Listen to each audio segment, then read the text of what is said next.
What's up, guys? What is up? Welcome back to another episode of Deck Talk Podcast. And we're going to have an exciting episode tonight. And we're actually going to be talking about some local lakes that is close to us here in the Chattanooga, North Georgia area.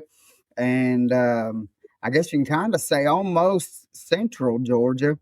But we got some business that we got to take care of first, but today's episode is brought to you by Bruiser Baits. Right now, Bruiser Baits has these Rampage that are on sale right now. Let me pull one out real quick. These things have been one of the best things that I have found to throw on mats. They swim just subsurface and comes through grass phenomenally. And throwing them on a 5/0 hook and just letting it go, and been able to do very well on Chickamauga in the grass with it. But with that, Bruiser Bait does have a sale going on with the Rampage right now.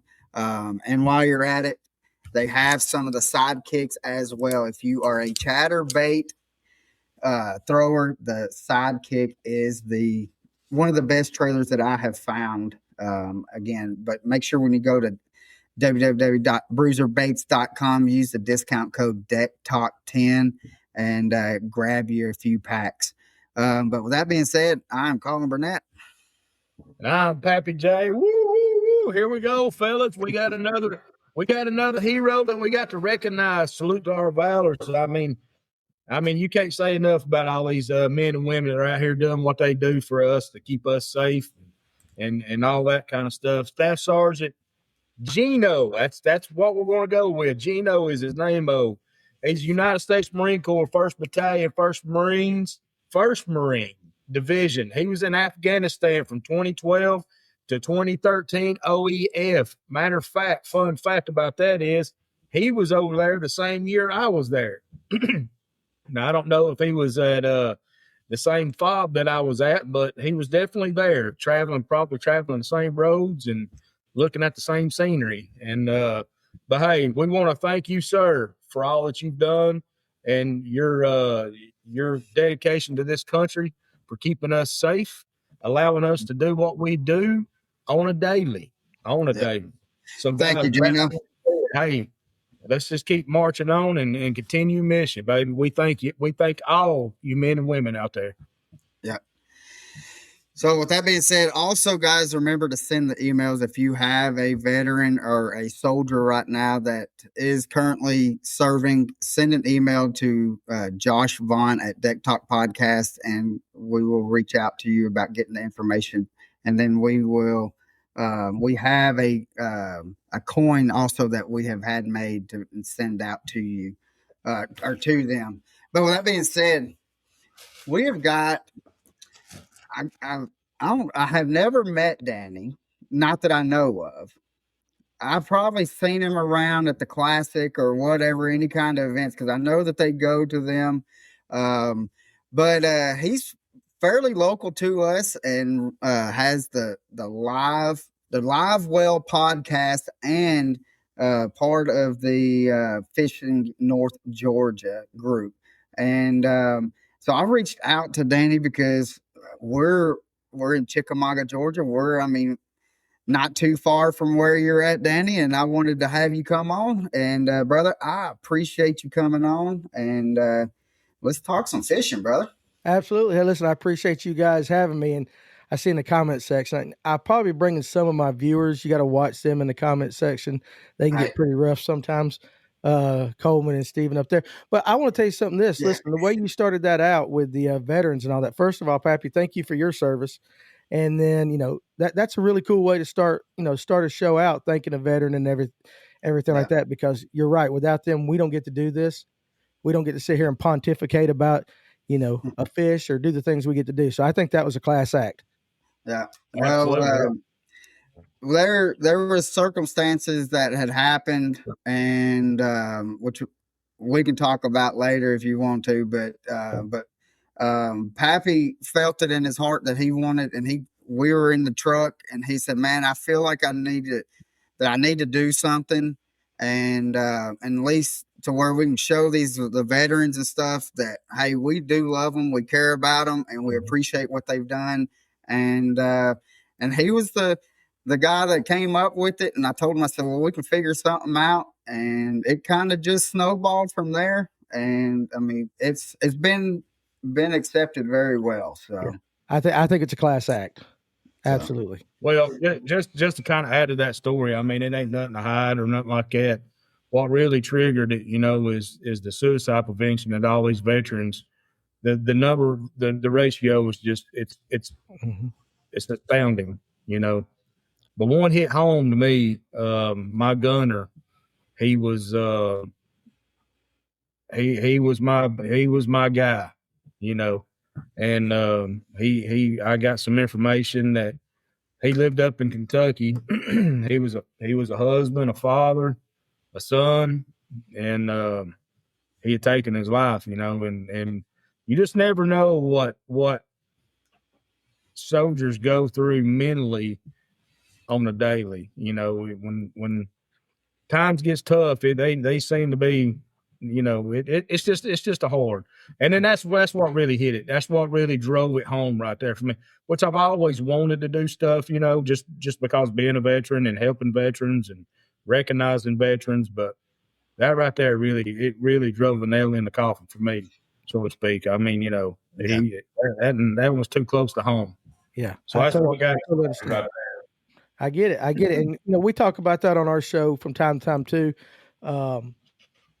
Policemen, nurses, firemen, military, they're out there on the front lines every single day, and they have to bring it home. And it's really hard for sometimes to, not bring it home with them. And you don't know what's going through. So we always encourage on our show, even with just a friend, always reach out, because especially with us guys, we have a hard time letting our emotions out, telling other guys, hey, I'm going through a tough time right now.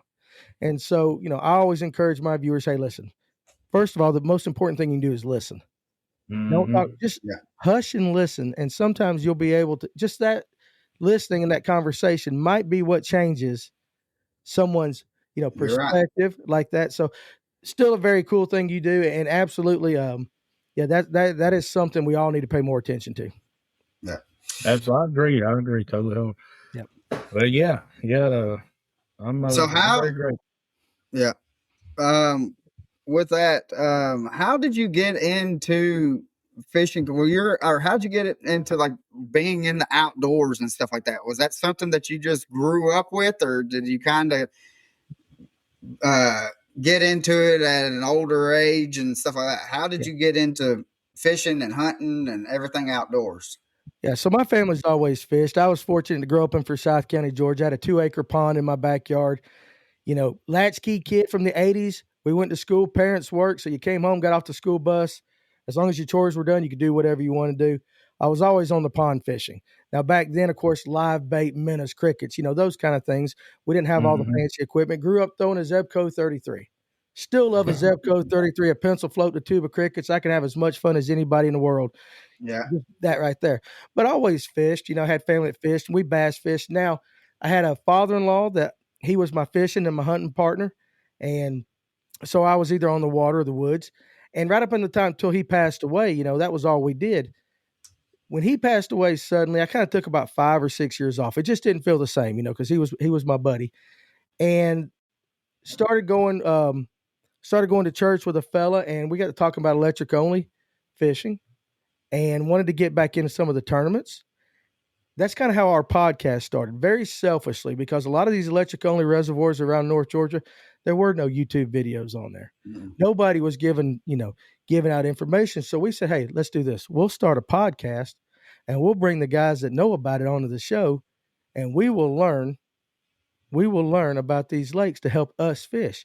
And that's kind of what Fish North Georgia is, what the Livewell Podcast is. It's just giving out information to the average everyday guy. We try to get the pros and the experts on. And of course, in our comment section, the guys are always asking questions, and we just try to relate those two, because I'm like everybody else. I'm an average guy that's just dangerous enough to be able to go catch a fish, to be able to shoot a deer, but I'm not the expert. So I like to learn as my viewers are learning. we get the right guys on, and that's just the way it is. I've always been around it. Now, I didn't get to hunt until my 20s. My dad was not a big hunter. I was always able to fish, but my father-in-law got me into hunting, and it's just a way of life. I absolutely love it, and I don't want to ever change. I think some of the best times a man can have sometimes is alone by himself in the woods, and some of the best times you can have is on a boat with a friend. Just that to me is the best therapy in life, is the woods and the water. Oh yeah, and we tell people that all the time, is when the best therapy, is that water therapy does wonders, and which talking, I don't do any kind of hunting or anything like that. I've kind of gotten into it more, I guess, this year. I've got a little bit of land, and Pappy's came and set things up for where he can do some hunting on the land, and so I've kind of this year I've gotten into it from that aspect of it, and I've really enjoyed being able to see. I didn't realize that we had as many deer coming through there as what we did, and or what we do, and so it's just been, and that's one thing. Like we've been around and talking to other people. And he's like, man, he'll tell him, just get outside. If you can do something to where you have that fresh breath hit, or that fresh air hitting you in the face, and just sit there and just listen. And it's amazing to kind of, we take it for granted. We go out, and I mean, we're fortunate enough to live on Chickamauga and Nickajack, a stone throw away, and Gunnersville's only 45 minutes away from us. Ooh. And so we've got two big bass factories that's right here in our back door actually the Bass Pro Tour kind of showed this past spring that what Nickajack can do. And we used to call it our hidden gem until they came and showed everybody in the world what they can do on it.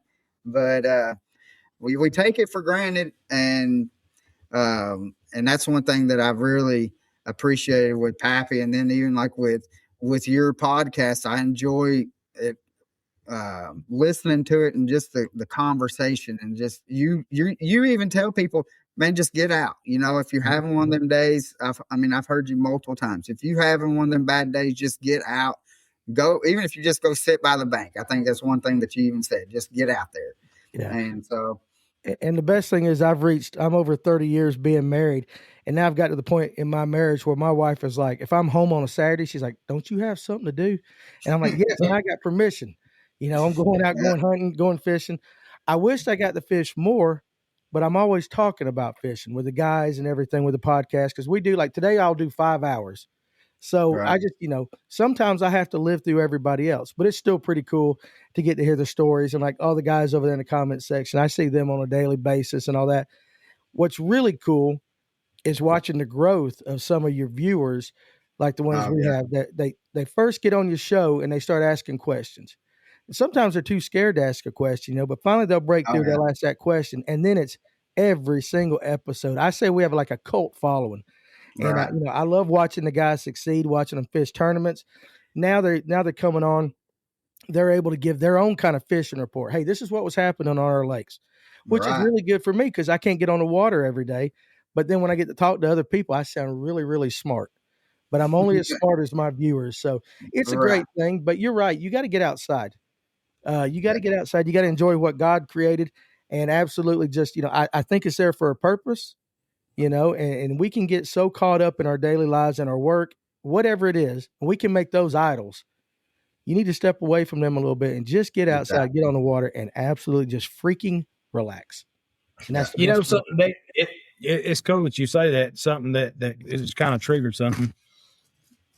There's nothing like being on the lake first thing in the morning as the sun's coming up and you're seeing the steam rise up off the water. Or you're in the tree stand, you get in the tree and an hour and a half before sun up, and literally watching the woods just come alive, just waking up. Yeah. To me, that is the most peaceful thing that ever was. Right. And I can sit there and watch the woods wake up, or just, watch the steam rise up off the water and the sun coming up, and I'm just thinking, man, where else would I want to be? Yeah. Where else? You can't get that same kind of peace. You can't buy it. You can't bottle. I wish you could bottle it up, because if you could, boy, I'd be a rich man on that aspect of it. But it's just something about it. It's just so peaceful. Yeah, I feel the same way you do, except when it gets really, really cold. Like, the last couple of fishing tournaments, I'm like, sun's coming up. We're getting ready to blast off. This is beautiful. And I'm getting ready to have 60-mile-an-hour winds out there, freezing my ass off as we're going down the water. Or the last time I went hunting, I'm sitting there. I get in there an hour before, and you're right, listening to wake up. But then, my toes are getting cold. And I'm sitting there like, damn, I wish I had a cup of coffee or something like that. But you're right. You're absolutely right. And in today's world, it's so fast. And as you get older, it gets faster and faster. And so it's just those moments, those little moments that you can just sit there, little moments of clarity is what I call them. Followed by, again, a 60-mile-an-hour boat ride, or that damn squirrel coming over the hill that you think is a buck or something like that. I get it. But you're right. Yeah. Now, well, speaking of tournaments and cold, y'all just had one. What is it, for the Toys for Tots, wasn't it? Yes, sir. Can you talk about it for a little bit? Yeah, absolutely. So last year, Big Shanty Bass Masters, they're a club. They're a Bass Nation club that's over on Lake Allatoona. They've been doing this for several years. They approached me and they said, hey, we want to do one on Lanier. And I thought it was a great idea. Of course, the whole goal is to make some kids smile for Christmas, right? That's it. Get the toys, get them in front of the kids. And we get to do that through fishing. And I think it's a great community builder. We did it last year. We had a great response last year. We did it again this year. Was able to get our sponsors to give away $5,000 guaranteed first place prize. It's great to see the businesses get involved, because that attracts not only your average everyday guy like me, but, we had some elite, in the field the other day, you had, a couple of Bassmaster elites in Emil Wagner, Paul Marks Jr. You had a lot of the local young guns on Lake Lanier that are going to be there here in the next year or two. And then you got the weekend warriors, guys like myself, just getting out there and have fun. And the cool thing about it is, not only are we helping the kids, helping Big Shanty raise these toys and all that, but it's a community building project. I get to sit out there. I'm able to shake hands with guys, viewers that listen to us, put a face to a screen name, be able to just talk. And I tell everybody, the only superpower I got in this world is I don't shut up. And so it really does me good. So at 4:30, 5 o'clock in the morning, I'm just shaking hands and all that. Then we go fish. We had a great time. A lot of guys caught some great fish. I think the top 10 places all had over 20 pounds on Lake Lanier, and that's mostly spotted bass. Yeah. So it's absolutely amazing. You come in, you see what these guys are weighing in, and then we do a raffle to raise more money. It's a great thing that we hope on the first Saturday of every December from here on out, as long as I'm involved with Fish North Georgia, and as long as Big Shanty wants to do it, we're going to continue to do that. I think it's important, like I said, not only for the kids, but it's important for our viewers, for our fishing community, because at the end of the day, I think the outdoor world, as far as the hunters, the fishermen, and even the crazy people that like to go hiking, jogging, the kayakers, all of them, they're some of the most giving people in the world. They will step up for a good cause, and they never, ever seem to fail in the North Georgia area. Always. I know a couple years ago, we had a school that has a closet, and what they do is they collect shoes, tennis shoes for, kids that don't have them. They have counselors that watch the kids as they come into school every day, and they're looking at their shoes, and they can tell. And so they reached out to us. Actually, they reached out to my church wanting to see if we could donate some shoes. Well, I threw it right out there on the Fish North Georgia group page, and boom, like within a week, we had 80 to 90 different pairs of shoes that we could give to this school to put in there, just for kids. Kids they'll never meet, they don't know, but there's always a need. They always step up. And, the Toys for Tots tournament, that's just another example of, I like to say, the class of people I like to hang around. And so, it was a great tournament, great turnout, a lot of toys. And that's what it's all about, because we've done a charity.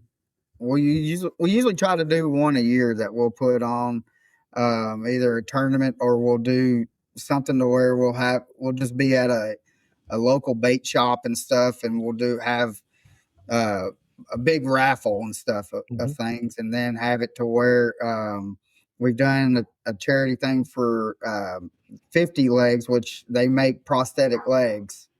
And so we were able to get 3 sets of legs made for people, and it just blew my mind of that we actually got that much money off of, just guys just coming out. And it's crazy when we done it. It was, I think it was like 27 degrees outside that day, and the owner of 50 Legs is from Tampa, and he came down. He used to wrestle in the WWF, and so he came up, and he was wearing shorts, and then we had it done at Michael Neal's old place there in Dayton, and he went, I guarantee you, Danny, he bought every kind of warm weather thing that would fit him in that the bait shop there. He said, I don't see how y'all are. Yeah, he's like, y'all are crazy to come out here and do it. But I mean, and then we've done it for like the autism angler and stuff like that. But it's just amazing to see, people just think that they see a guy pulling a boat, he's just going fishing. But I guarantee the person that's driving that truck has one of the biggest hearts that's out there. 100%. Did you say that guy was from Tampa? Yeah. So he was up here freezing his ass off? Oh, yeah. Because that's the way I feel every time I go to Florida. Like, that is the hottest place in the world. So every time we go to Orlando or anything like that, I'm like, I don't know how those people live in that humidity. I thought Georgia humidity was bad, but it's awful. Then you're dodging them pterodactyl mosquitoes. Hell yeah, that and armadillos and gators and whatever else is there to eat you. Street walkers, it don't matter. It's all in Florida. I'm going to answer this question from Coleman Jones. He says, I'll be close to the chick on his honeymoon the first week of January. Should I bring my bow and fish, or is it a waste of time? Would be the first time there. I wouldn't think it'd be a waste of time, Coleman. You would definitely want to obviously slow things down. And maybe target some deep structure or some, and when I say deep, 15 plus, but in the going back into the sloughs, the channels in the sloughs where they're going the mouth, and you could even probably fish around the mouth. But the biggest thing is making sure they got their pulling current. That's the biggest thing. I mean, I wouldn't say it'd be a waste of time. Now, it'd probably be cold. I don't know, obviously I don't know what the weather's going to be like on that first week in January, but you can still catch them. We got a buddy that, he lives out there 365 days out of a year, and he catches big ones all the time. Yeah. He's put over, just this year, he's put over 38 double digits in his, just on Chickamauga. Yeah. Can I answer that question? Can I answer that question to Coleman? You guys don't know what his fiance looks like. Coleman, hell yeah, it'd be a waste of time. You're gonna be on your honeymoon with that. You out punted your coverage. There ain't a bit that's the reason why I was like being on the water. He's got no business being on the water. If I was his age, no, they'll be fishing. You can wait a week or two. Yeah. There you go. Well, there's the answer, Coleman. I'm actually going to his wedding. So okay. Yeah, I'll be. And that's from a guy that's been married for 30 years. So yeah. You might yeah, and she's the boss in that relationship too. So what he didn't say he's not. Yeah, he goes to hook up that boat. She's going to be cracking some skulls. 100%. He's got to ask permission. And we all know that. We all know that down there in North Georgia. He likes to get on this Tennessee podcast and ask you guys that question, but we know exactly what's going to happen. I'm looking forward. They're going to have me dress. It's a cowboy. The theme of their wedding is cowboy.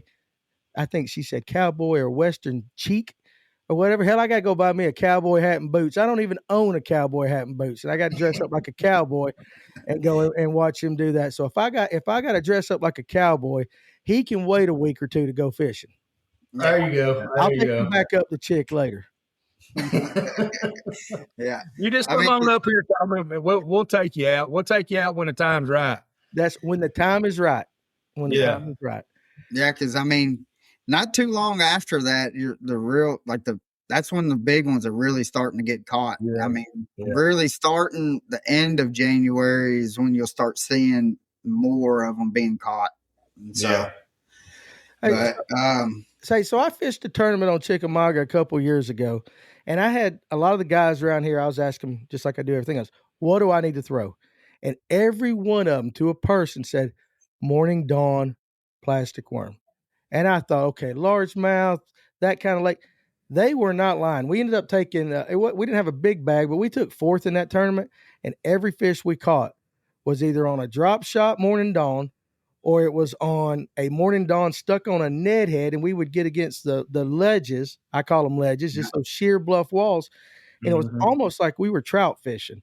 We would chunk that thing up against that wall and just let the current kind of drift it on down till we felt that doo-doo, and we set the hook.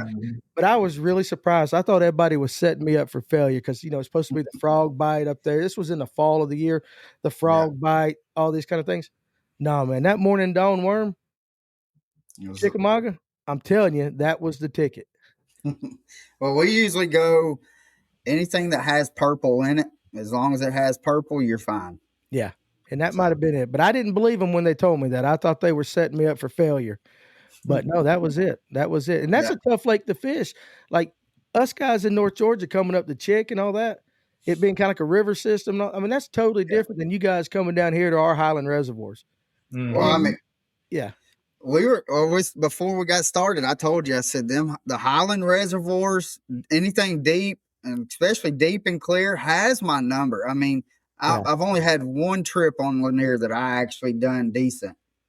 And, but I mean, you put me out on the river, and I mean, I can always find fish on the river. But I mean, that's what I grew up. And so, but a lot of people that I see they come from out of town, and which majority of the people that we'll see like at the boat ramps are from Indiana, Ohio area. And, but they're fishing the river systems all wrong. My dad, he'll talk to a brick wall as long as he thinks that it's going to respond. And so he'll talk to them, and like, we'll see him at the boat ramp or something after we've seen him fishing, and he'll start talking, and then he brings me over and just starts chit chatting. And I tell him, like, with river fishing, I mean, you got to find the little jetties and stuff where it kind of eddies it back in, or as long as you got like riprap and stuff like that, and you have that current coming through, you want to be able to throw that, because they were fishing from like coming upstream, and they wasn't letting the drift kind of take them. And I was like, fish are like, especially bass, are lazy to an extent, because they want, with that current, it's bringing the food to them. They'll just sit right there on the bottom and just wait for stuff to come right by them. And so, and how like we fish like the river systems, if we're like coming down like a rock riprap or a bluff, we'll throw it out, and we will, let's just say we're throwing a little 3/16 jig, and you want to be able to have a bow in that line, because if it's just a tight line coming through, that jig head is turning how you are, it's turning. So if you have slack in it, it's coming down the river just natural. And so then you're going to get more hits with it, with that little slack. And all you'll see is that line just go doop. And so. Yeah, I tell you another thing we caught them on, because everybody knows me, I love throwing a weightless wacky worm. And I was doing the exact same thing. And we went up there a couple days earlier to pre-practice, pre-fish. The day of the tournament, it didn't work, but we caught a couple fives, just throwing them up against them rocks and just letting the current kind of drift it down. I don't know how many, I know the guys, they think I'm crazy with the weightless, because on Lanier, I'm throwing it over a 40-foot brush pile. I don't care. I throw weightless all the time. But up there at Chick, at least in pre-fishing, they were hammering it, just letting it fall down. And that was the one thing. You're right. We don't know anything about fishing. So when we saw, or fishing rivers, when we saw those big bluff walls, that kind of was, at least to us, okay, that's some kind of structure. Right. And we just targeted it because it was kind of like comfortable. On Lanier, we'll throw something against a steep bank and we'll let it just kind of drift down, whether it's a jig or whatever, if we're bank beaters. and, letting it fall, and you hit that one little ledge, that one big fall, and that's when you pick up a pretty good spot, sometimes a largemouth. And so that's what we were doing. And it worked great pre-fishing, but then in the tournament, some cold weather came in. Again, it was in the fall, so we had a front come in, got kind of cold, kind of windy, and then we had to switch over to that morning dawn worm. My partner threw a spinner bait. He's a spinner bait guy. He got some strikes. There was a lot of grass in the coves. We're not used to that. You mentioned Gunnersville earlier, that's close to you guys. Like, I went to Gunnersville for the first time in my life last year. And that grass is overwhelming to a guy that doesn't fish that a lot. And rivers are overwhelming to a guy that doesn't fish it a lot. So, and I think that's the reason why, like, I see a lot of them, people that are from out of town. And I wouldn't really consider y'all being out of town. I mean, because it's just right down for us. We drive a truck, so I mean, anything that's within a couple of hours, it's pretty close to us, is what we think. But I think they want, like, when you're fishing a lake or in the back of a slough, you're able to kind of keep the boat generally in that one little area. And so that's what they want to do, to be able to fish and instead allow the boat to kind of just drift along right with it. And you can control how fast you're going with the drift with your trolling motor and stuff like that.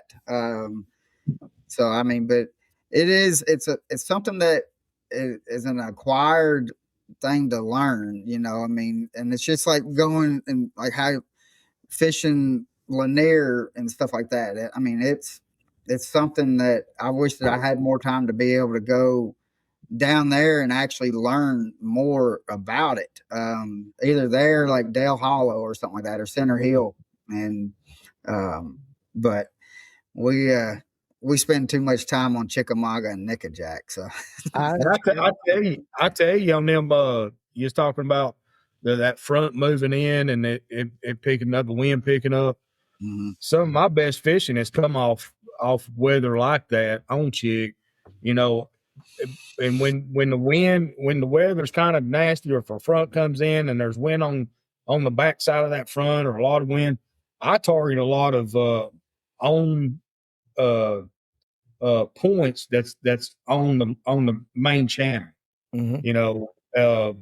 Just because, depending on how the wind's blowing.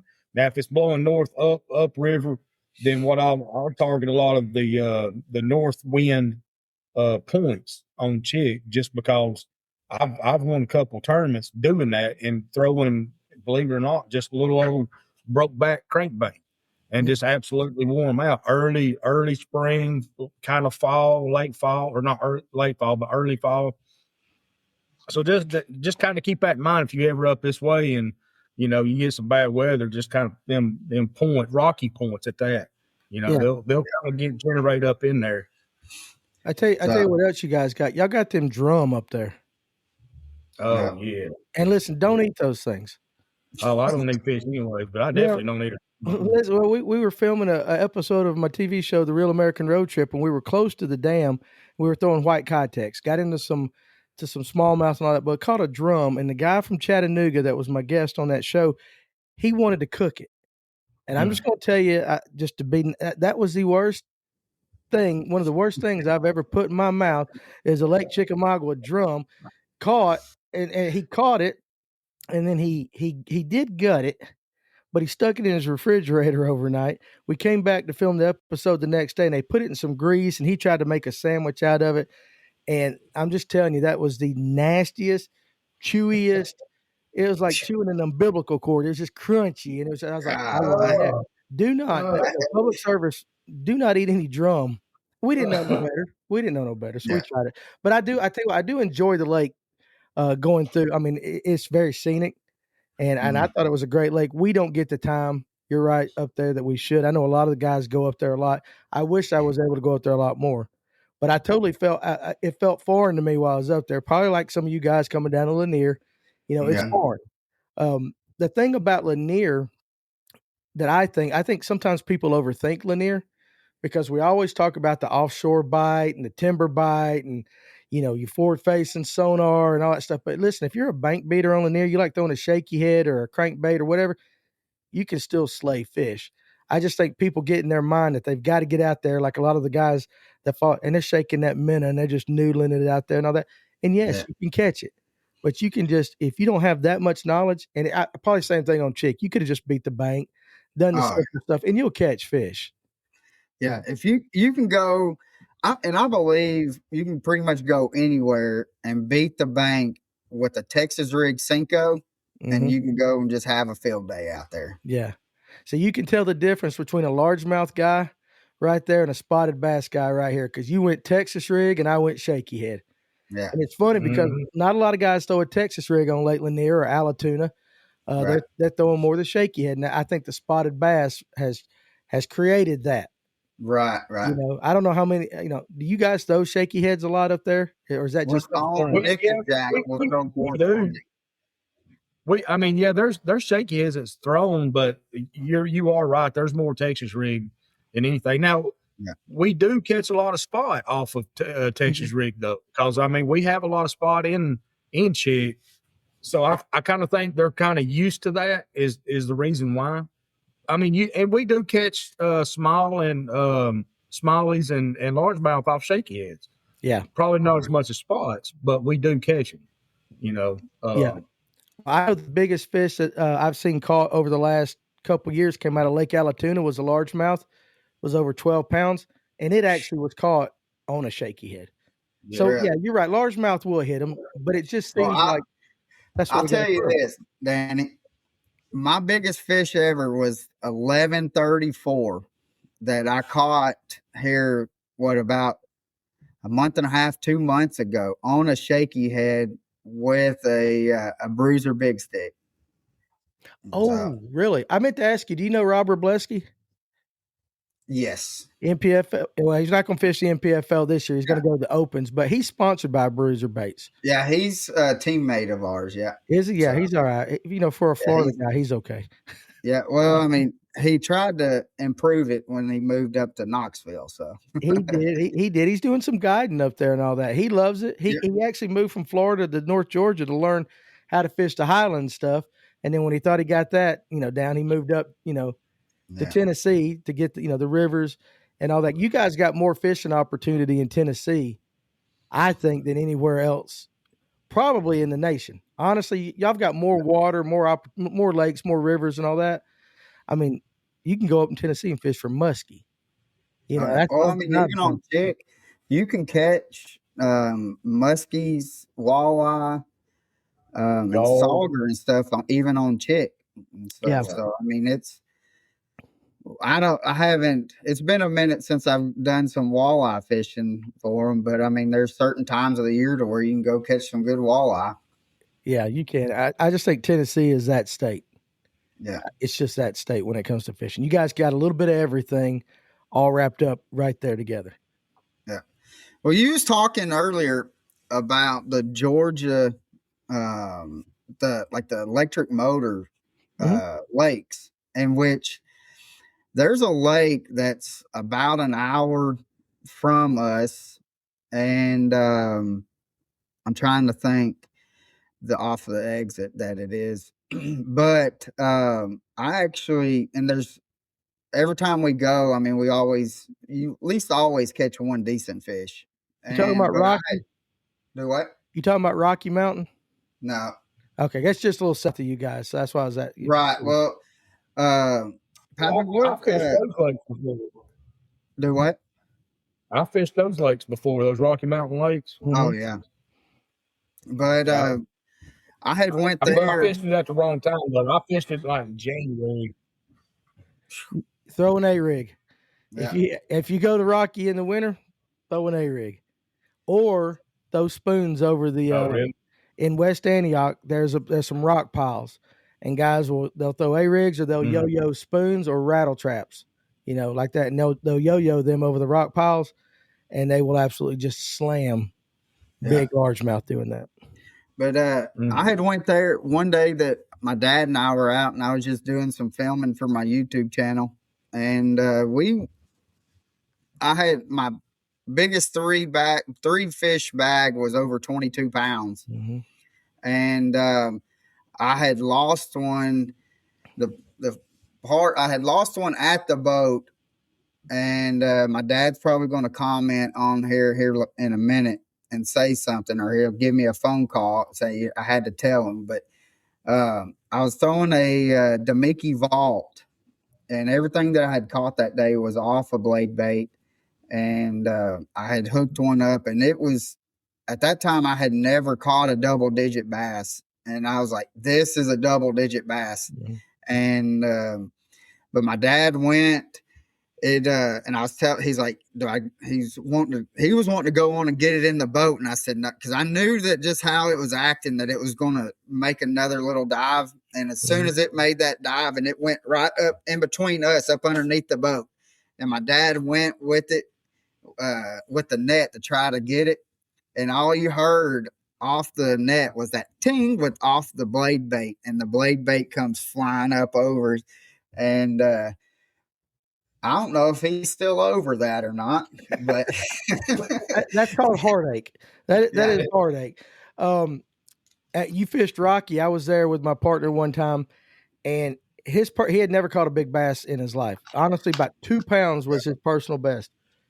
He caught one, and again, Texas rig, old monster. I believe it was, I don't know if it was that cherry, whatever it is, that plum or whatever, one of them colors like that. And he caught one about 4.5 pounds. And he was just tickled shitless. You know, that was the greatest thing he'd ever done. Not 10 minutes later, he lays into one, and he's fighting it. Bless his heart. It's a big one. It gets wrapped around our electric-only motor back there in the back.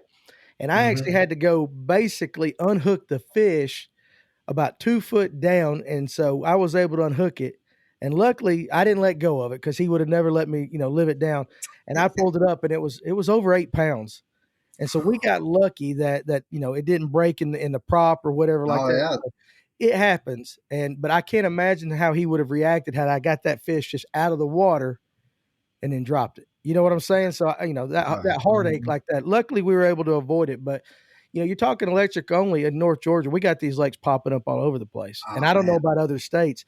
But the beauty of electric only lakes is you don't have the crowd, right? The worst things you got to deal with is the kayakers. And in the kayak anglers, that's one thing. But kind of like during COVID, I called it the Orange Armada. Everybody went to Walmart or to Dick's, and they bought them orange kayaks. And so you be out there on the water and you're fishing, and then you see them coming about 8:30, 9 o'clock when they wake up. But really, that's about all there is there. In my front yard here, I got 340-acre Latham, and it's literally a 1-minute walk from my front door to the boat ramp. It's basically a little mini Lake Lanier. It's got spots, largemouth. It's got blueback herring in it. It's deep. It's shallow. You can do anything on that. Hickory log, 30 minutes, same thing. Big largemouth lake. You got to go. Now we call it dinkery log because you got to catch 152 12-inch bass. But if you can weed through those 152 12-inch bass, you're going to get a 10 plus. You'll get a double-digit bass. Well, that's where I come in. That's me. Yeah. What you do is you put the water up. Yeah. We'll catch all the small ones, and then you get the glory, right? So yeah. But electric only fishing, listen, I'm telling you guys, I've seen it through some of the guys. It's not going to be long for your outboards. Your big boats, your glitter rockets are going to have these electric only type motors. Whether you like it or not, it's coming.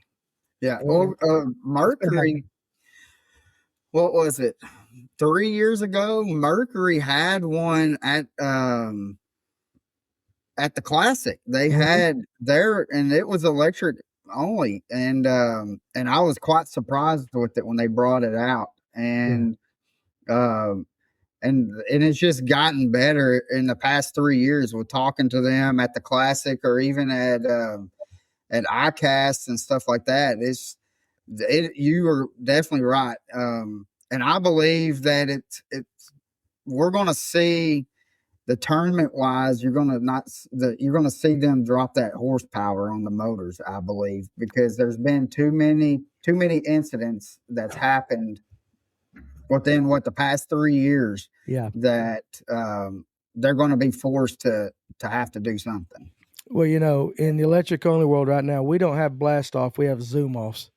All right. Because there's a few guys that have they've got the really souped up electric ones that can actually get up on plane, but the majority of us are going 8 to 10 miles an hour. Now, if you're going 8 to 10 miles an hour in an electric tournament, you're one of the fast ones, right? So, the worst thing we got to do is, just bumping into each other. It is a little bit safer, but you're right.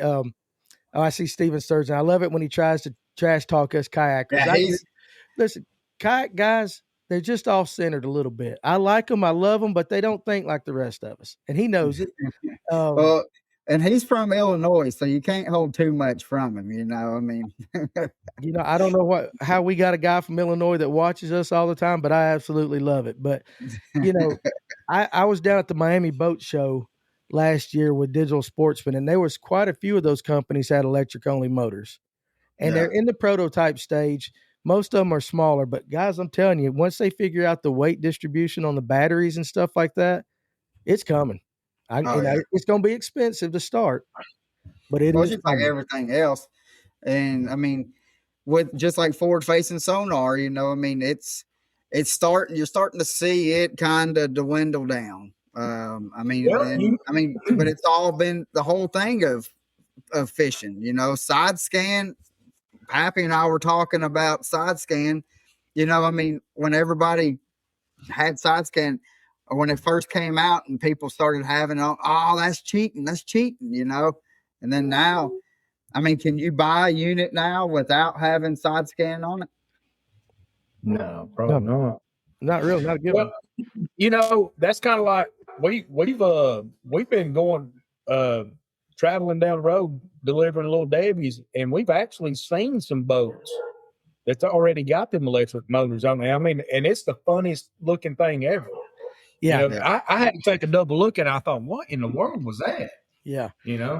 So I have an Elko. Now, Elko is basically a Yamaha lower end, and it's got the cowling on it, and it looks like a gas motor. And so you'll have a guy get on the lake like Latham over here. He'll pull up. First time he's been there, he don't know who the hell you are, but of course he's got to say something. And he'll pull up to you and he'll go, this lake is electric only. And I'm like, yeah, I do. And he's like, well, you got a gas motor. And and then you got to explain to him. Now, no, buddy, this is Elko. This is the way it looks. But now a lot of them are space age looking, e-propulsions, all that. Yeah, they're funky looking. But that's kind of why I like the Elko. At least I feel like I got a gas motor when I'm pulling up to the ramp. You know what I'm saying? It sure as hell don't run like one, but I got one. It looks like one. But it makes you feel better. That's all that matters. It just makes you feel better. There's a lot of them, because the one that I go to, and I'm trying to think of the name of it. We always just call it Lake X because we don't really want a lot of people going over there to it.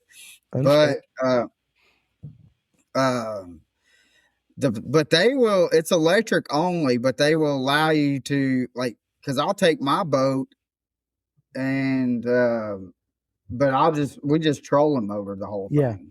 So that's kind of like, that's like Rocky. Rocky will let you do that, and you can just go with trolling motor. But like on Latham here, you can't even have a gas tank on your boat.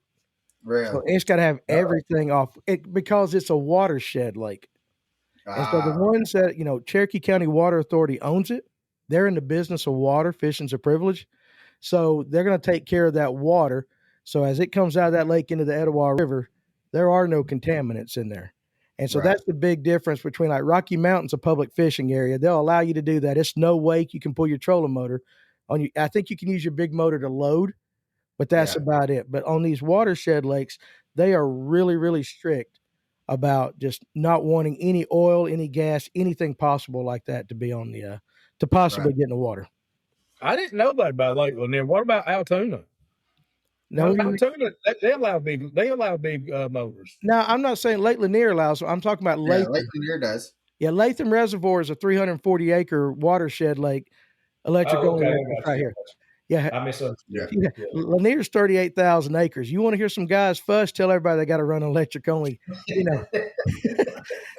Oh my God! Hey, we should start that rumor right now. Just go ahead and start the rumor. You heard it right here on the Deck Talk podcast. Yeah, Deck Talk said, "Hey, no more gas motors on Lake Lanier. We'll get Slick Johnson in here." And now that's what I was about to say. It looks like he just popped up on there and said that made a post saying Lake Lanier is gas or electric motor only. So if Slick says it is a done deal. That's right. He'll come repossess your boat. That's it. You know what? Slick's but you know what? Slick could put that out there knowing it's 100% satire, 100% a joke, and you're always going to get about 32 guys in the comment section. They're going to like, come take my boat. Come take my boat.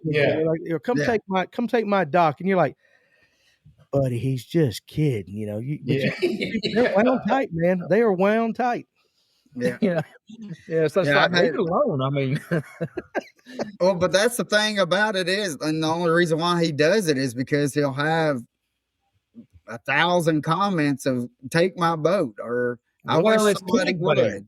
Yeah, it's clickbait. That's all it is. He's just trying to get them clicks up. That's right. It's that fancy word called engagement. Yeah. Engagement. And so the algorithm picks up on that engagement. The algorithm don't care whether it's positive or negative. No, and that's one thing. He's getting a lot of clicks. Yeah, we don't get much like bad or hate or anything like that. And but when we do, I always just comment, "Thanks for the help," and then they're like, "I'm not helping you. How am I helping you?" And I'm like, every time you comment, you're making that algorithm just help out for me. And I said, "Thank you much." You ever get them emails after a show, people complaining about something? Mm-hmm. You know what the number one thing that I've gotten emails about is calling somebody a Yankee. Honest to goodness. And listen, if you live north of Dawsonville, Georgia, you're a Yankee to me. And I just tease like that. I had a buddy, Sal Pinto. He's from New Jersey. He's a great friend. He's been on the show several times. And I tell him he's my favorite Yankee, and he says I'm his favorite redneck, and we have some fun. But the last time he was on the show, I was like, well, I got my favorite Yankee on like that. And I got a strongly worded email from a gentleman in Atlanta, which ought to tell you anything you need to know because it's downtown Atlanta, that is a derogatory term and that you should not use that. And I hit him back and I'm like, sir, he's one of my best friends. We say it lovingly and all that, but you always get those people that feel like they've got to address the situations. You know what I'm saying? Oh yeah. Well, it's kind of like when you guys call North Georgia, when you're calling North Georgia in your area, North Georgia, but we call North Georgia up here, North Georgia, and it's like, wait a minute. So who's North Georgia? Right. You guys are. I kind of put you guys I-75 corridor up there. Yeah, y'all are kind of North Georgia. You're kind of, but we got the hills. So as long as you got now when you get close to Chattanooga, you got the hills too. So I don't know. You're right, but I hate to say it, but y'all are kind of like the forgotten corner of the state a little bit. But hey, Pappy, when somebody says, "Where are you from?" where do you tell them? Chattanooga, Tennessee. There you go. Listen, and the reason being because who knows anything about Rossville or Fort Oglethorpe or Ringgold or anything like that. The only time I know Chattanooga is the staple. It's just the pinpoint. The only time I hear those names of those towns is when your high school football team's doing well, or you see it on the road sign when you're driving up 75. Yeah. But here's the thing. I don't know who in the hell designed the interstates around Chattanooga, but they need to fix that because Chattanooga's got the worst traffic of any small to mid-sized town in the Southeast. It is awful. That 24 going around the river. Yeah, it's. We have to hit that all day long. I hate how they designed all this. Yeah, we can tell you that honestly, the best time to go through there was at 3:30 this morning when we came through there. We was able just to go right on through. Well, don't do it at 6 p.m. in the evening. I can tell you that. If you're trying to get back to Georgia, you'll get there the day after. Yeah. Hey, going through Chattanooga at 6 p.m. is like going through Atlanta now. Oh, yeah. 100%. Yeah. Well, people's asked me when is the best time to beat Atlanta traffic they're like, we're coming through on Friday. When's the best time to go through? I said on Wednesday. So. 100%. There'll be a traffic jam. Atlanta's going to have a traffic jam on 75 at 4:00 in the morning every morning. It doesn't matter. It don't matter. No. Yeah. And their road construction is getting just as bad. Oh my Lord. I don't know if you listen. I don't know if you guys read that comment. I'll let you read that comment. It's your turn. I'll let Colin do that one. Listen, I did not have that comment on my bingo card today. What Sorry, kind guys. of people are you bringing there, Danny? Huh?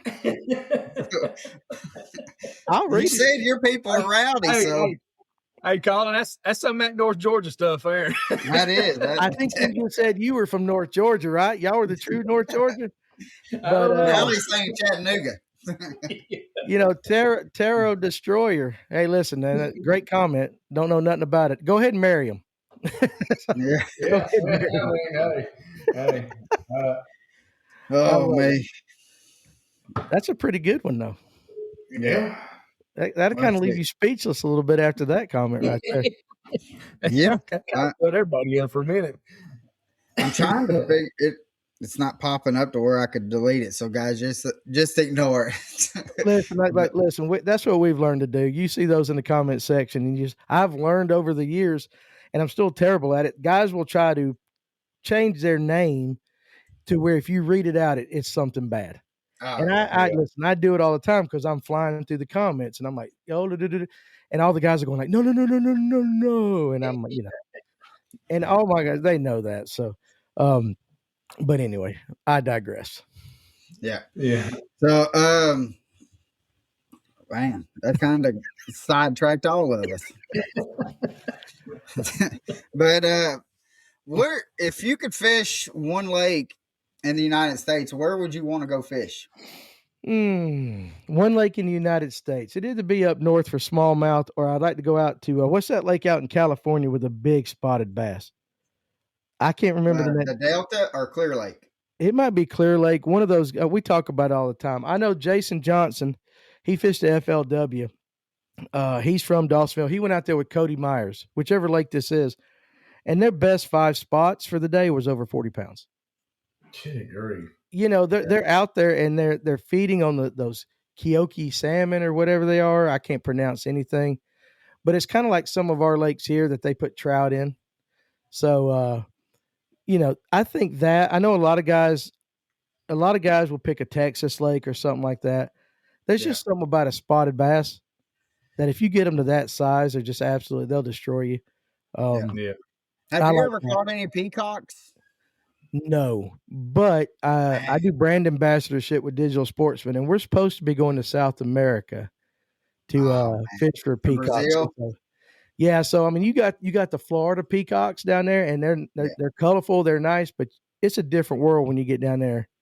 Oh yeah, I've gone down to, like every year after I cast, we'll go down to Lake Placid, Florida. Mm-hmm. And then we'll take one day and we'll go down to the Everglades and we will just go peacock fishing. And I was telling my cousin about it and he's like, man, that's a bucket list fish I want to catch.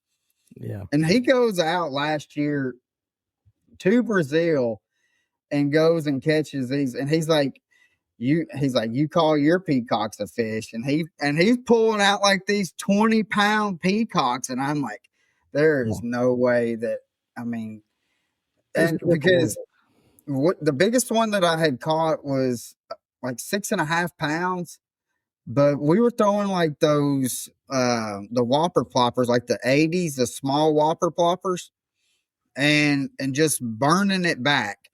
And when they hit that top water, Danny, it literally sounds like somebody's throwing cinder blocks into the water. They're hitting it so hard. And, but it is probably freshwater fishing and stuff like that is probably my favorite freshwater fish to go after. I can understand that. Everybody that knows me knows I hate a whopper plopper. I just can't stand that bait. See, that's why, look, John G. Plopper, look at Danny smiling. Like you said, whopper plopper, and I just like, oh, man. But for peacock bass, it is the bait. It is to get that top water strike. And then you watch them down in South America, and you're right. They may be cinder blocks here, but they're like boulders in South America. It is. I guarantee it. It's almost like them crazy guys over in Europe that throw that whopper plopper for them big old catfish that come up out of nowhere and they're in their kayaks. They're doing the figure 8 and all that. I'm looking forward to that trip. I hope we make it this year.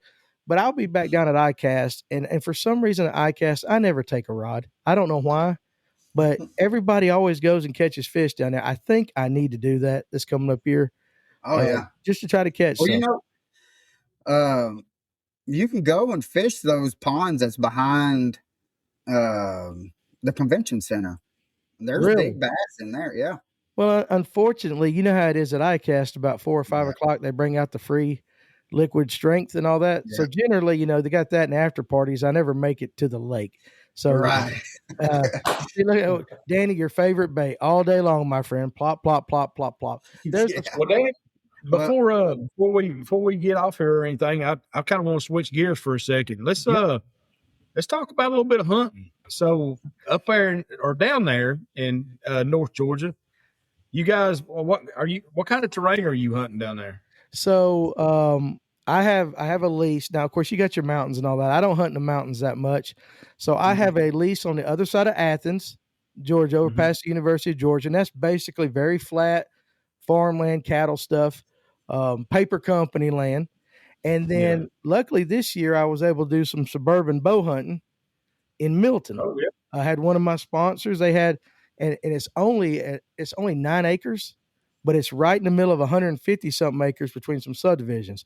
If you want some monster deer in Georgia, yeah, you can go down south to the peanut fields and all that stuff. But suburban deer hunting with bows, that's kind of where, if you're looking for a trophy, and I'm not really a horn hunter, I like to eat the things too much, but got lucky. I got a 10-pointer this year, pretty decent 10 out of Milton. And I had a pretty cool story with that. My father-in-law, I talked to you about that earlier. He was my hunting fishing buddy, and he passed away. He was one of those guys, and he cheated the system. He was able to crossbow hunt well before crossbows were allowed for everybody, because he had a sawmill accident and he sawed off his pinky, the ring finger, and a little tip of this other one. So he was able to get a permit for a crossbow. Yeah. So when he passed away, I got his crossbow, and he's been gone 16, 17 years now. And so I took that thing out this year. I'm surprised I didn't bust the limbs when I pulled it back and cocked it, but I was able to get a 10-pointer with that bow. And the cool part of the story is the last 2 deer that he killed before he passed away was on my lease on the other side of Athens. Both of them were 10-pointers. So I thought it was just kind of fitting that I got a 10-pointer with his crossbow. The last 2 deer he shot in his life, which I have. I kind of don't know if you guys can see them. I have hats on them right there. I shouldn't have the hats on them, but I don't have a hat rack in this room. But I got his deer, the last 2 deer in my thing. So I thought that was pretty special. But for the most part, if you're hunting Dawsonville up, you're in foothills. You're hunting big oak, hardwood, and of course down in creek bottoms and stuff like that. So we got a little bit of everything. Just depends on what you like to hunt. But I didn't know that they done anything else in Dawsonville besides race cars and moonshine. Well, we got our moonshine. I can put you on some of that if you need some of that too. Yeah, we got. That's about what we got up here. Is we got a lot of foothills, a lot of hardwoods, creek bottom, stuff like that. Mm-hmm. But my biggest buck come off South Georgia. I got drawn for a hunt down there around Columbus. Right. We was hunting. Well, I say Columbus. Well, over there near Fort Benning and all that. My biggest buck, and it's kind of weird because hunting down there in those pines and stuff like that is way different from hunting up here, because I was looking for the same structure and same draws and fingers and stuff like that down there. Right. And it just ain't there. I mean, there's some there, don't get me wrong, and actually where I killed mine is kind of, it was kind of on a finger, but I was hunting a bunch of pines, which I'm not used to. Right. It's different, but I love hunting down there, man. I love it. Absolutely love it. It is cool. Now, Steve Sturgeon said, shooting a suburban deer and having to track it into some kid's backyard. Luckily, Steven, the way the land I hunt sets up is like, I would have to make a terrible shot for them to get even close to one of the subdivisions. But there are guys, you're right, that hunt very small tracts of like 10 acres between subdivisions. And I do think that is a risk. Now I got lucky. I have a viewer of our show, Doug Rice, who has a place in Kentucky. So I got to hunt in Kentucky about a month and a half ago for the first time in my life at Cadiz, I think, just right outside of Tennessee. Soon as you cross. Yeah. Is that, how do you say it again? KD's, whatever like that. Let me tell you something. Now they trophy hunted, and I seen the pictures of the trophies, and I didn't see anything that I could shoot that weekend. I'm not that guy. If somebody's gonna let me go hunt their land, he's gonna be a giant before I pull him off. But that was some of the best looking.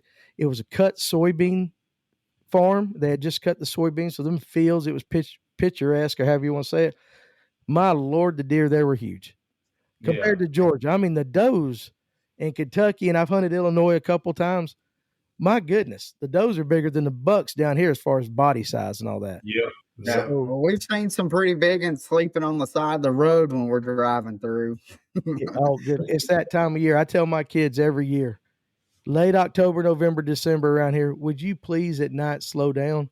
Yes. Because they're going to, and this road that I live on, it's got a lot of paper company land. And, you know, my daughter, I don't know, I stress it, just please slow down. And what the hell does she do? She, boom, hits a deer. It never fails. One of my kids is going to hit it or something like that. But yeah, you got to be careful. I think people don't understand. And of course, I know they don't understand what the rut's all about and the chasing and all that's going on. They're just flying up and down the road, having a good old time, listening to the radio, singing, some Taylor Swift, just boo-boo-boo-boo-boo. And there it is. And then they're like, and then they're all fussing about, well, we're putting subdivisions up where they live. And yes, we are. But a little bit of paying attention and knowing the time of year and what's going on will serve a lot of you guys well when it comes hunting season. But it is what it is. I bet you guys, if y'all are driving early in the mornings like that, there's no telling how many deer you guys see. Look, I preach that all the time every year, especially when it gets closer to the rut, pre-rut, post-rut, you just never know. All it takes is one doe to be right, and her running and flaunting and everything, and it just drives in bucks crazy, and they're going to do stupid stuff. Well, they'll jump off a cliff. It's a teenage boy, right? I mean, exactly. You guys, I know it's been a long time since we were 18. If you were anything like me, you know how you were thinking at 18. And we did stupid things, right? That is the rut. That is the deer rut right there. Yeah. Absolutely agree. Hey, let me say this one too. We'll turn you on anytime you come up here probably around what? Colin, probably July, August, right when it really starts getting hot. We'll take you night fishing. I guarantee you'll like it. Hey, don't tempt me with a good time, buddy. I'll be there. That's how when I caught my 11-pounder, we were night fishing. Now, you throwing artificial? Mm-hmm. Oh yeah, it was on a shaky head. Okay, did y'all hear about? And I don't know the organization. There's an international organization that has come over here to America, and they're trying to get live bait banned in the United States. Kathy Saunders of Fishing Girl Nation, she put out a post, but they're actually trying to ban the use of live bait in the United States to fish. They're doing it under the pretense of taking across state lines, making it be like it's, what is that term when you bring an invasive kind of thing? Oh yeah. But the reality is, if you look at their website and what they're all about, it's basically an international version of PETA and all that kind of stuff. Right. So keep an eye out on that coming down the pipe here in the news, because there are several states already, Colorado, New York, and several others that are trying to put similar bans in place already. And this organization is trying to do it across the United States. Yeah. Well, that's a good heads up. We appreciate that a lot. That's a good heads up there. John said that night fishing on St. Clair is awesome. The big bites at night. Well, and it's the same here I guess it's pretty much everywhere. I would say, but when I caught that 11-pounder that I was throwing a buzz bait, and I threw it for an hour and a half and nothing. And then I had that shaky head, and I was just throwing it on the outside of the grass ledge or the grass edge, and the grass kind of butted up to one of the docks, and I just pitched it right up. And as soon as it was falling, and all I felt was a thump, and then the line just went whoop, right up underneath that dock. Yeah. And when I hook set it was, I couldn't see.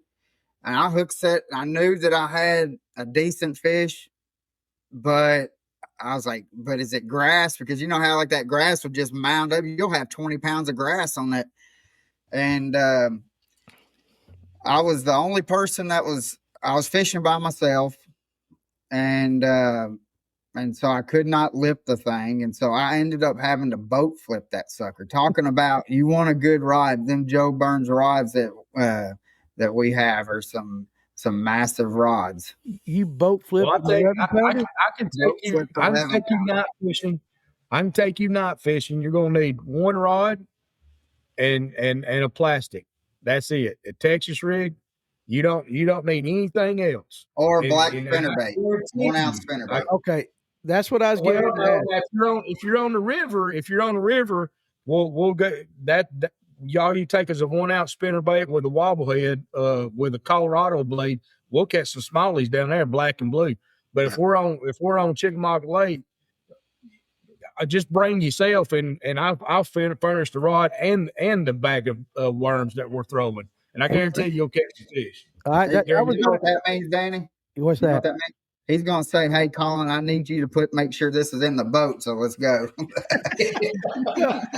I was going to ask you guys, and you brought it up about the spinnerbait, because here in Georgia at night, the big thing is a big Colorado 3/4 ounce, 1 ounce Colorado blade dark spinnerbait, and just ticking rod.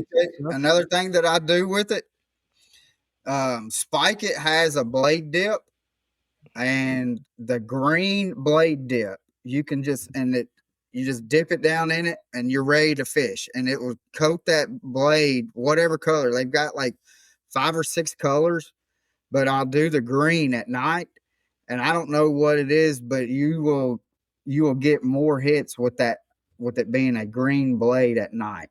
Okay, all right. I'll put that up there in the mental piggy bank right there. So, and then like they have a neutralizer as well.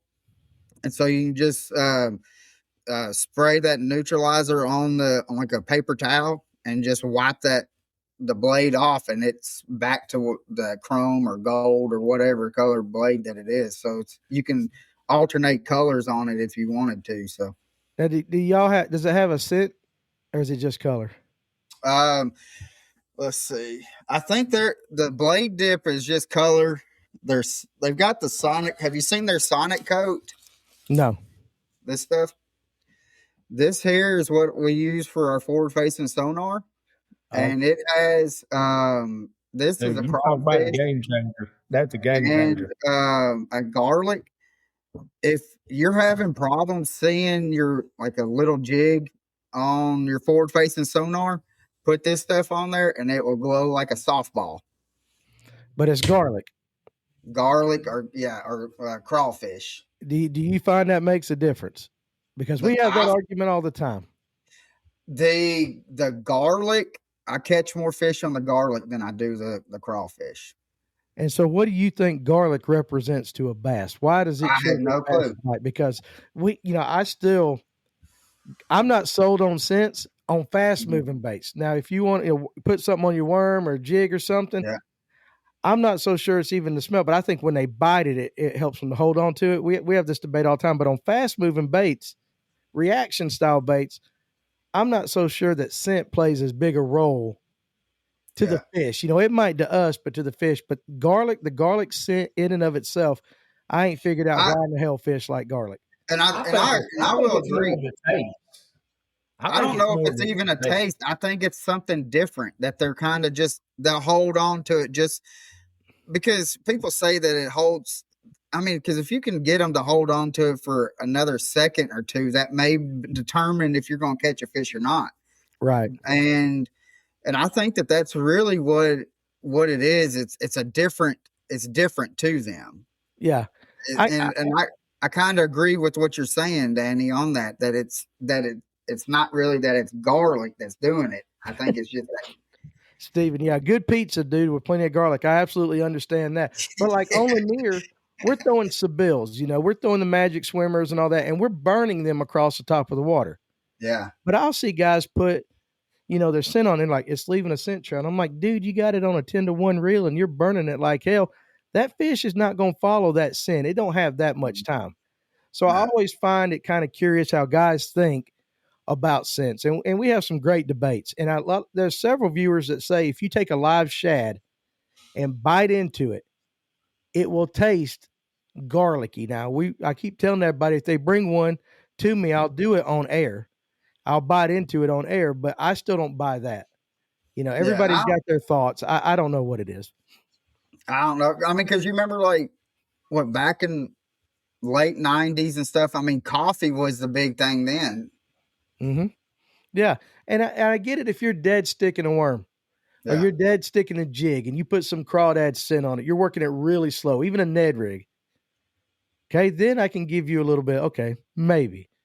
But not on a burn style bait. I just don't think that it. I totally agree with you there. I totally agree because it would really defeat the purpose anyways. I mean, why would you put any kind of scent or anything like that on something that you're going to blow right by them at the mark of Jesus? I mean, that's right. They're not getting anything from it, Right. Like now, I have seen more success at what you're saying, dead sticking or jigging, something that is a slower pace, a slower cadence, and using the garlic or something that it does seem to help. Now, I don't know whether if that's it or not. I mean, who knows? But, we really don't know. But I would like to think it does. But anyways, I have had success with it. To kind of go along with that. Well, and you have confidence with it, right? So once it's in your head that you're confident, you're going to use it regardless of whether that's the reality or not, because you think you're going to be able to catch more fish. Yeah. So I always tell everybody there's two types of things in a tackle shop. Those that catch fish, which is about 10%, and the other 90 catches the anglers. Mm-hmm. And even if they use those other things and they catch fish on them, they're hooked. You know what I'm saying? Yeah. So it's all about confidence.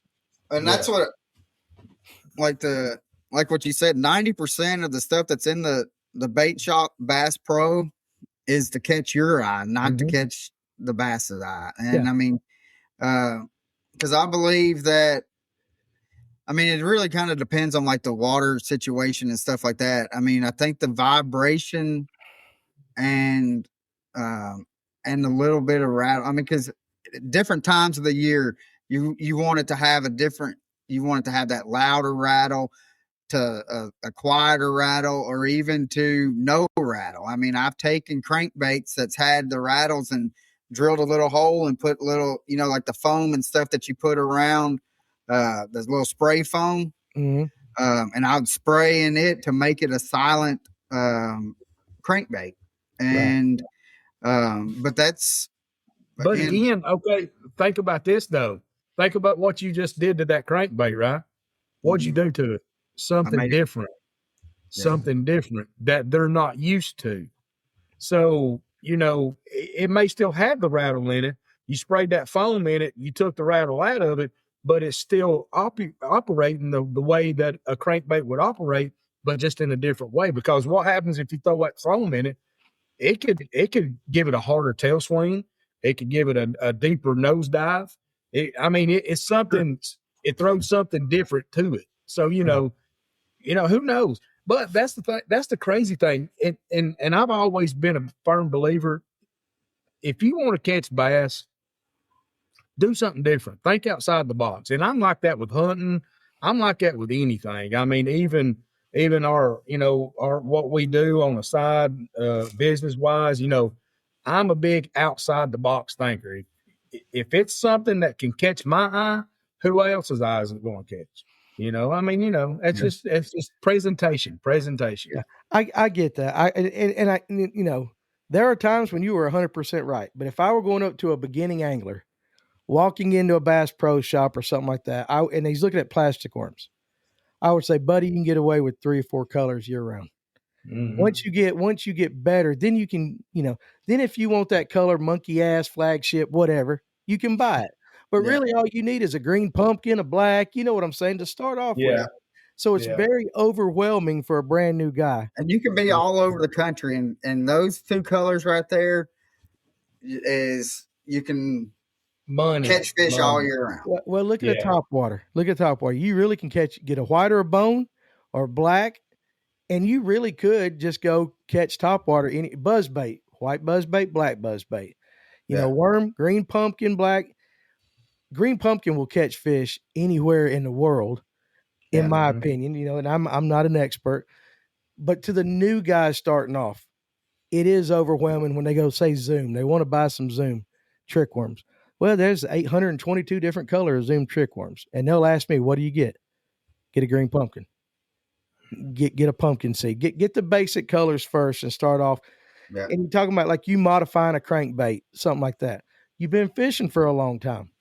Now you are getting to that point where you want to try something different because you might be tournament fishing, looking for that different thing. For somebody that's just starting out, man, don't modify that thing. Just get out and learn how to throw it and get confidence in it, and then go modify it, do the different things. Will Harkins, that's going to be on our show tonight, he modifies everything. He puts skirts on jerk baits. He does all of these little things.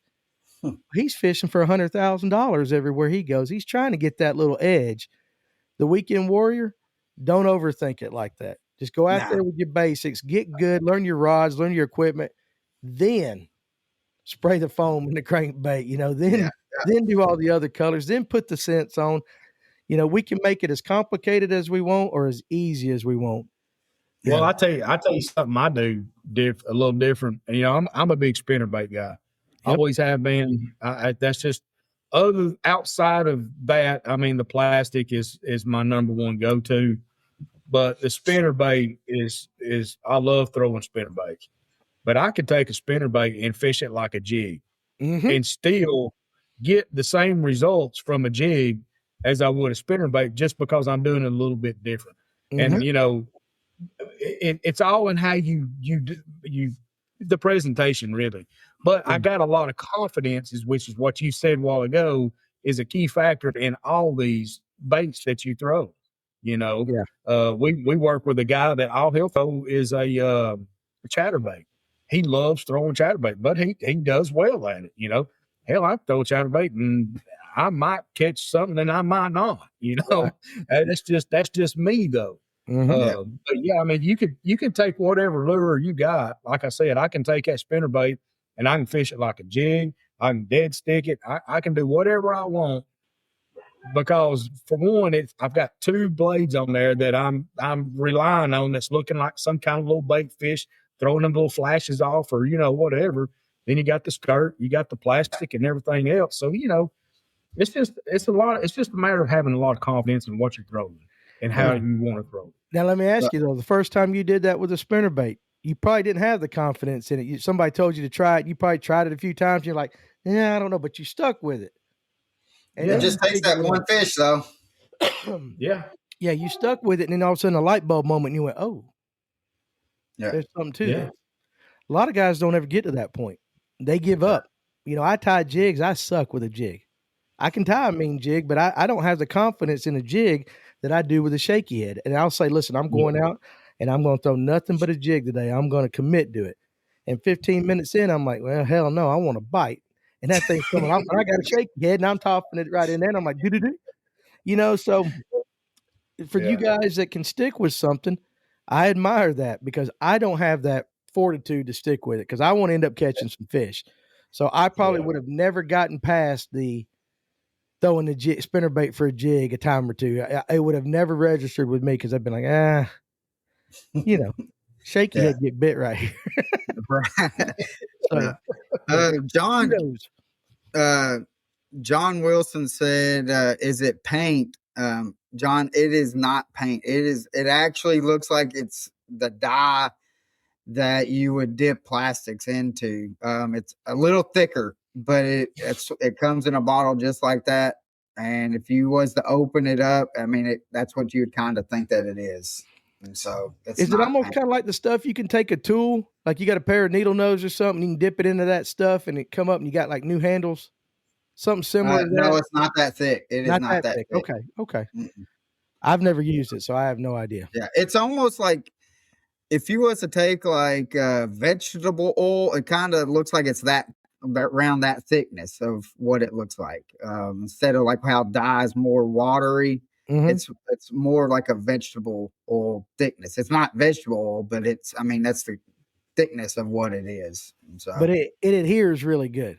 Oh yeah, I mean, you can dip it, and by the time you dip it and get ready to throw it, and you can throw it right in. I mean, there's no dry time or anything like that. I mean, and it will stay on there until you take that neutralizer and wipe it off. Okay. All right. That's a good tip. Yeah. That's a good tip. What was it? Spike it, you said? Yeah, spike it. It's called their blade dip. Okay. It's good stuff. We've had you on for almost an hour and a half, brother. And I know you got another show coming up here in about 30 minutes. Yep. So we've got one last question that we've asked everybody the 4 years that we've been going. And Pappy, you want to ask a question?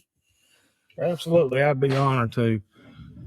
Well, Danny, first of all, I'd like to say it's been a pleasure. It's been a pleasure talking to you, meeting with you, and I hope we do this again, whether it's on your show or our show. But it's definitely been a pleasure. We'll do it, absolutely. But with that being said, if there was one person that you could fish with, whether this person was with us today or as went on, who would it be and why? Jesus Christ. There you go. Number one, because I believe in him. Number two, because I know we're going to catch fish. You know. Now, I say that. Listen, no, seriously, I say that. I am serious. You know, of course, you know, because I am a believer. Now, you take the Lord out of there, it would be my dad. Yeah. My dad passed on. He's the one that got me fishing, and unfortunately, and I'll tell you why. Unfortunately, kind of those 20s and 30 years of my life, I was a little bit of a hellion, you know, and my dad was a Marine. He was straight by the book and we bumped heads a lot. And so we didn't get along for a great portion of my adult life. And we did make up, you know, before he passed on, but he was the one that put the Zebco 33 in my hand and said, hey, listen, here's how you do with a minnow. This is how you throw a shiner and all that. This is a cricket. This is what you do. If I could fish with one guy again, it would be him. It would be my dad. So awesome. That is awesome. And there's no wrong answer on that. We've had a couple of people say that they wanted to fish with Jesus as well. And the first person that ever said it, as soon as he said it, and I said, I don't know if I want to fish with him. And he said, why is that? I said, because I would be the one that he'd say, hey, stupid, fish on that side. So, oh yeah, 100%. But you know, listen, you know, if it's a slow day, you look over and you're like, Lord, come on now. We know you got a little pull around here, dude. Just come on. Yeah. It would be Jesus. It would be my dad. Now, if I had to pick a celebrity though, it'd be Eddie Van Halen, because we could talk guitars.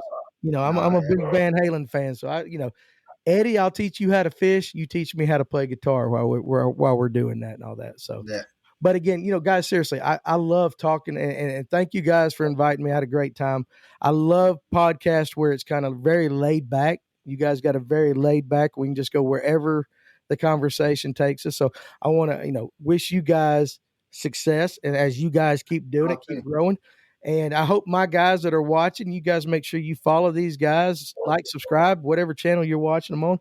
And anytime you guys want to get together, you know, whether it be on a podcast, go fishing. Colin, you got my number now. Reach out. And John G. There is a thing. He said, if you're fishing with Jesus, what would you yell if you missed one? There is a well-known thing that when I'm fishing and I miss one, I say a lot of words I shouldn't say. But then I turn right around. I go, sorry, Lord. And if you're fishing a tournament with me, you're going to hear sorry, Lord, about 428 times in an 8-hour tournament, because I'm always missing it. And I'll just beep, beep, beep, beep, beep, and then I'll go, sorry, Lord, I'm sorry. Yeah. But I've enjoyed it, guys. I've had a great time. Yeah, we did too. And can you, real quick, can you tell us the platforms that you're going to be on here in about 30 minutes? So on our show we only go on TikTok and YouTube. So both at Fish North Georgia. And then if you got nothing to do at 12 o'clock, Tuesday, Wednesday, and Thursday, I also do a lunch break podcast, and that's on our Facebook, TikTok, and YouTube. And that's just whatever I wake up that morning and I'm thinking and it's crossing this crazy brain of mine. That's what we're going to talk about at lunch. It's kind of like water cooler talk. We might talk aliens. You probably saw some Bigfoot comments earlier. Yeah, I seen some Bigfoot comments. Yeah. Do you guys believe in Bigfoot? I mean, I've seen people that had a Bigfoot. I mean, but you guys ask who you would fish with. We always figure out if our guest believes in Bigfoot. I don't know. I got some crazy ass guys that watch me and they want to know. And it's all because that guy on YouTube put out that video where the female Bigfoot, he was camping in the woods and he was accosted by a female Bigfoot one night. And the fool went back the next night, was accosted again. And we can't figure out why he didn't leave the night before. I mean, I will say this.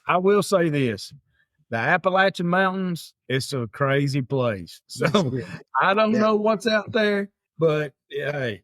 Well, her name is probably Norma. But other than that, I mean, I know exactly what you're saying. You don't want to walk in them woods at night in the Appalachian Mountains. I get it because Norma's out there. And a lot of noise coming through the woods.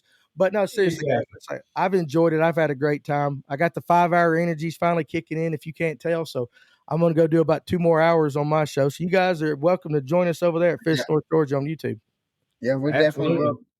So guys, thank you again for staying with us. And next week, we are going to be doing a recording. We've already recorded the episode.